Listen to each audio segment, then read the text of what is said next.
Jaak, Andre Warreni 40 punkti ei murnud täna Rapla meeskonda. No Warren oli, nagu öeldakse, hot, jah, et oli kuum, tal tõesti läks. Aeg-ajalt jäi küll mulje, et võib-olla, et tõesti üks mees on võimeline üksinda ikkagi selle terve mängu võtma, aga õnneks ei olnud nii.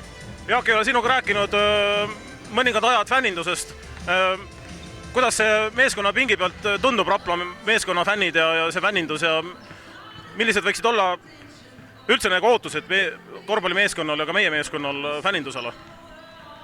No, esiteks kõige tähtsam on muidugi see, et kui inimene tuleb juba saali, siis sellega on tegelikult juba suur samm tehtud, et nii mängijad, treenerid, klubi, kõik on igale inimesele, kes saali tuleb, sellest tänulik, aga loomulikult eks me ise väga loodame seda, et see otse meie pingi vastas olev sektsioon, et kõige tugevama häälsete fännide grupp, et see pidevalt laieneks ja suureneks ja paisuks ja et ta lõpuks nagu leviks üle saali, et see on nagu see ootus ja et alati, mida rohkem fänne käib ka välismängudel kaasas, loomulikult on see ka tähtis, aga tuleb Rapla publikut kiita ja meie õhtujuhti Priitu, kellega koostöös ikkagi rahvas nagu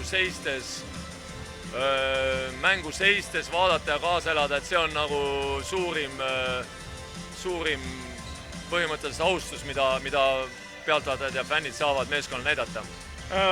Küsiks nagu sellise lärmi ja möllu kohta, trummid, pasunad, viled, mis iganes kasutatakse fänniatribuutikana, et kuidas meeskond suhtub, ütleme, lärmi tegemisse ja kogu sellisesse poolda?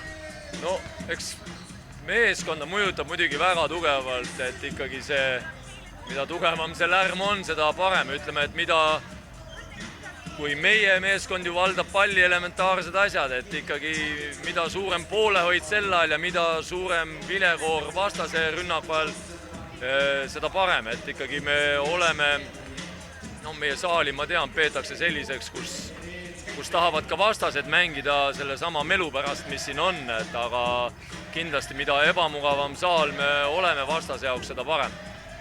Aitäh, Jaak, ja edasi, koostöö läheb edasi fännide ja meeskonna vahel ja sealt tulevad ka võidud. Ja rõõm. Aitäh, Jaak, ja head õhtut! Aitäh!